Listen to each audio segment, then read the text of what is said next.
गृहाणर्गमय दत्तं रमाय सहितो प्रभो फुल्लिनुस् वंशे विभूषितकरान्नवनीरदावात् पीताम्बर तरुणबिम्बफलाधरोष्टात् पूर्णेन्दु सुन्दरमुखातरविन्दनेत्रात् कृष्णात् परं किमपि तत्त्वमहं न जाने।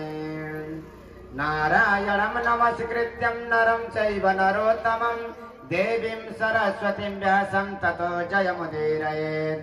जन्माद्यस्य यतनुभयादितरतस्तारदेशभिज्ञास्वराट् तेने ब्रह्महृदयादिकवये मुह्यन्ति यत् सूरया तेजो वारिमृतं यथा विनिमयो यत्र त्रिसर्गो मृषा धाम्ना स्वेन सदा निरस्तकुहकं सत्यं परं धीमहि धर्म प्रोजित कहितपुत्र परमो निर्मत्सराणां सतं वेद्यं वस्तवमात्र वस्तु शिवदं तापत्रयोन्मूलनं श्रीमद्भागवते महामुनिकृते किं वा परैरीश्वरा सद्योरित्यवरुध्यते त्रिकृतिभिः शुश्रूषुभिस्तत्क्षणात् निगमकल्पतरोर्गलितं फलं सुखमुखादमृतद्रवसंयुतं पिबत भागवतं रसमालयं मुहुरहो रसिका भुवि भावुका।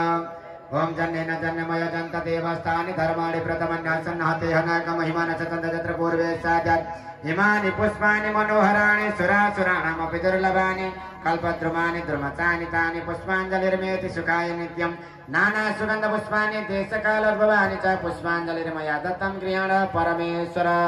मंत्र पुष्पाञ्जलिं समर्पयामि।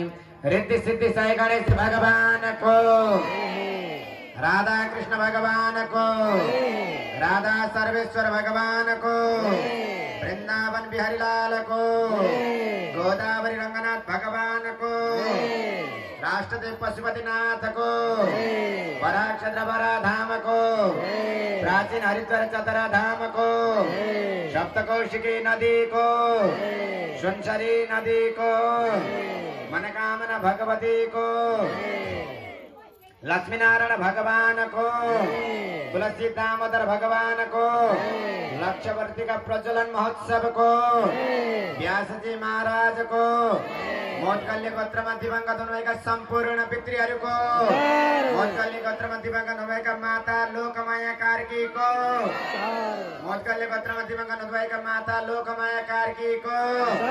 जय जय श्री राधे श्याम नमः पार्वती पतये हर हर महादेव शंभो।